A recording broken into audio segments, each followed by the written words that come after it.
గురజాల పట్టణంలో 1వ ward మేదర colony 14వ ward రజక బజార్లోని అంగన్వాడీ కేంద్రం నందు తల్లిపాల వారోత్సవాలను అంగన్వాడీ కార్యకర్తలు నిర్వహించారు. ఈ సందర్భంగా అంగన్వాడీ కార్యకర్తలు రెంటపాల రాణి పి భాగ్యలక్ష్మి మాట్లాడుతూ తల్లిపాలు బిడ్డకు ఎంతో శ్రేయస్కరమని, ప్రతి తల్లి తప్పనిసరిగా పుట్టిన బిడ్డకు పాలు పట్టాలని, తల్లిపాలలో వ్యాధి నిరోధక శక్తి ఉండటం వలన బిడ్డ ఎంతో ఆరోగ్యంగా ఎదుగుతుందని ఈ సందర్భంగా తల్లులకు తెలియజేశారు.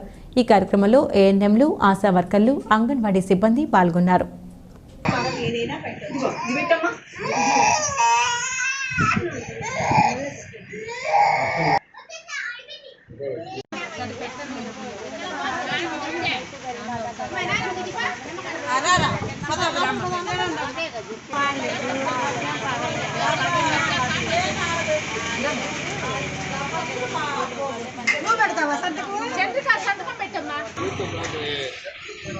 ఆపరేషన్ చేయగానే మీరేమనుకుంటారంటే తల్లికి స్పృహ ఉండదు కాబట్టి ఇంకా ఈ పాలు ఏం పట్టిస్తామని పోత పాలు, గ్లూకోజ్ నీళ్ళు అవి పట్టిస్తారు. అలా కాకుండా తల్లికి స్పృహ ఉన్నా లేకపోయినా తల్లి పొట్ట మీద బాబుని పడుకోబెట్టుకొని ఆ చనిపాలు అనేవి వేరే వాళ్ళ ద్వారా బాబు నోటికి అందిస్తే బాబు పట్టుకోగలుగుతాడు అనమాట. అప్పుడు వచ్చే పాలు అనేవి చాలా బలవర్ధకమైన ఆహారము.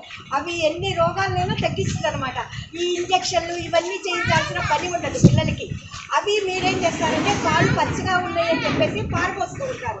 అవి పారిపోయకూడదు. అందులో చాలా విటమిన్స్ అవన్నీ ఉంటాయి కాబట్టి అవి తాగిస్తే పిల్లలకి వ్యాధి నిరోధక శక్తి అనేది చాలా బాగా పెరుగుతుంది అనమాట.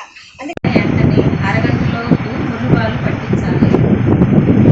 6 నెలల వరకు తల్లిపాలే ఇవ్వాలి.